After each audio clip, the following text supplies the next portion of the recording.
Nabi sallallahu alayhi wa sallam, he taught us that in our adhkar al-sabah wal-masa, we're supposed to say, La ilaha illallah wahdahu la sharika lah, lahul mulku wa lahul hamdu wa huwa ala kulli shay'in qadir, 100 times. 100 times. This 100 times could be divided during the day and the night. They don't have to be consecutive. You can say 50 in the day and 50 in the afternoon. But in one day you say it 100 times. And what's the result?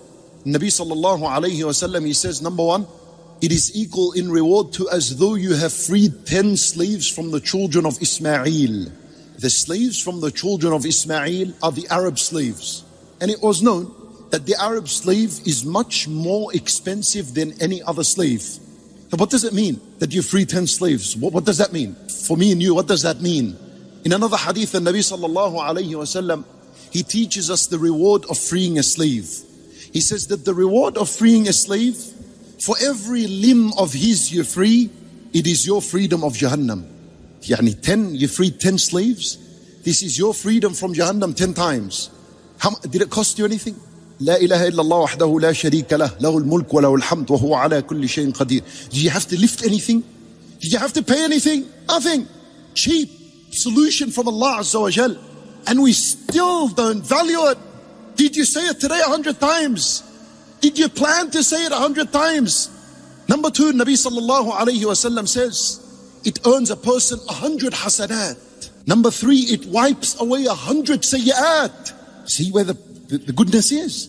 Who commits 100 sins a day? Yeah, who among us commits 100 sins a day? Yani the idea is, even if you're committing 100 sins, there's your solution. Every morning, to say it 100 times. And it'll clean these 100 sins of yours. And then it raises a person 100 levels in the paradise. And then you are the best of mankind on the day of judgment, except someone who has said it more than you. If you read the book, Siyar A'lam al-Nubala, a huge book, it speaks about the biography of a Sahaba, of a Tabi'een.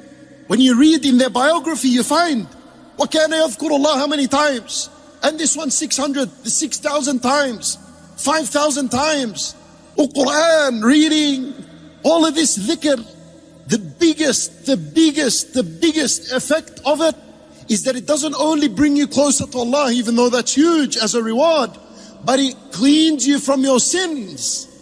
Which if you realized how big and how huge sins are, you would not waste a second in asking Allah for forgiveness. Allah Azza wa Jal, He said, وَعْبُدْ رَبَّكَ حَتَّى يَأْتِيَكَ الْيَقِينَ. Worship your Lord, this is a command, worship your Lord until al-yaqeen reaches you. What is al-yaqeen?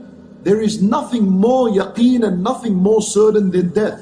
Yani worship Allah until the day you die.